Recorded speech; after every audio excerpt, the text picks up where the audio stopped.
If you want to change the world, start off by making your bed.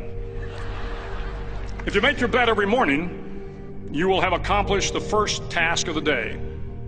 It will give you a small sense of pride, and it will encourage you to do another task, and another, and another. And by the end of the day, that one task completed will have turned into many tasks completed. Making your bed will also reinforce the fact that the little things in life matter. If you can't do the little things right, you'll never be able to do the big things right. And if by chance you have a miserable day, you will come home to a bed that is made. That you made. And a made bed gives you encouragement that tomorrow will be better.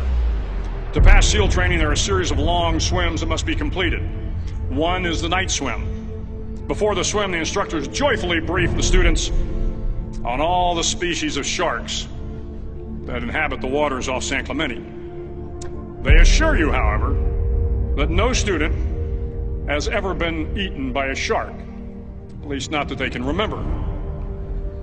But you are also taught that if a shark begins to circle your position, stand your ground. Do not swim away. Do not act afraid. And if the shark, hungry for a midnight snack, darts towards you, then summons up all your strength and punch him in the snout, and he will turn and swim away. There are a lot of sharks in the world. If you hope to complete the swim, you will have to deal with them. So if you want to change the world, don't back down from the sharks. Over a few weeks of difficult training, my SEAL class, which started with 150 men, was down to just 42. There were now 6 boat crews of 7 men each. I was in the boat with the tall guys, but the best boat crew we had was made up of the little guys, the Munchkin crew, we called them. No one was over 5'5". The Munchkin boat crew had 1 American Indian, 1 African American, 1 Polish American, 1 Greek American, 1 Italian American, and 2 tough kids from the Midwest. They out-paddled, outran, and outswam all the other boat crews.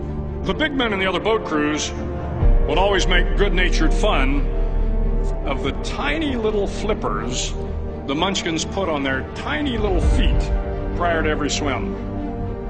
But somehow these little guys from every corner of the nation and the world always had the last laugh, swimming faster than everyone and reaching the shore long before the rest of us. SEAL training was a great equalizer.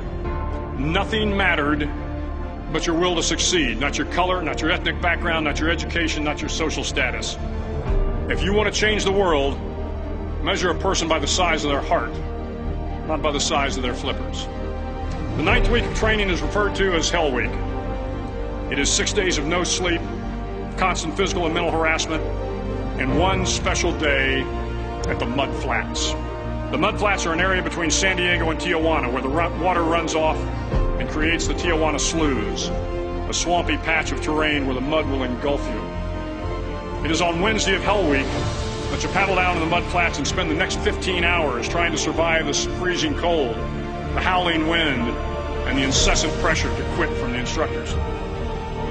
As the sun began to set that Wednesday evening, my training class, having committed some egregious infraction to rules, was ordered into the mud. The mud consumed each man till there was nothing visible but our heads.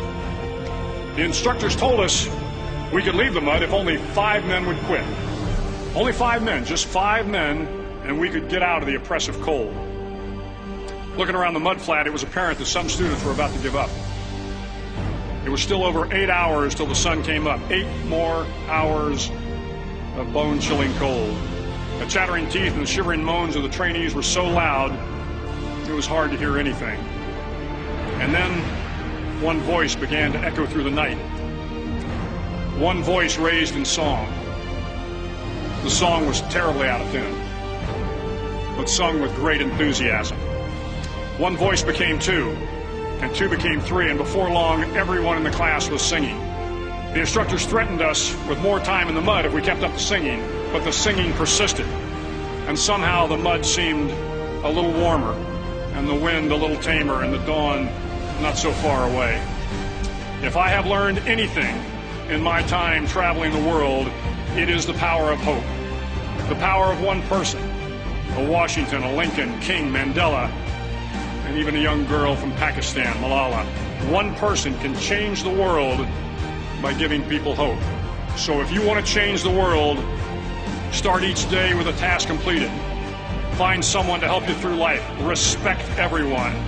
Know that life is not fair and that you will fail often. But if you take some risks, step up when the times are the toughest, face down the bullies, lift up the downtrodden, and never ever give up. If you do these things, the next generation and the generations that follow will live in a world far better than the one we have today. And what started here will indeed have changed the world for the better.